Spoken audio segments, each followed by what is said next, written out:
নমস্কার বন্ধু। আজকে একটি চর্চিত বিষয় নিয়ে আলোচনা করব।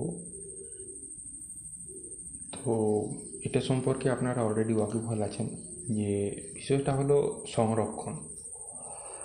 তো যা নিয়ে এখন বিশ্বজুড়ে একটা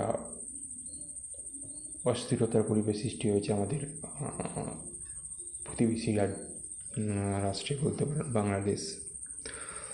তো বিষয়টা কিন্তু খুবই গুরুগম্ভীর বিষয়।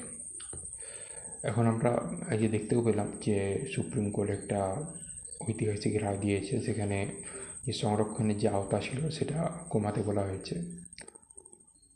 তো এটা খুব একটা ভালো দিক।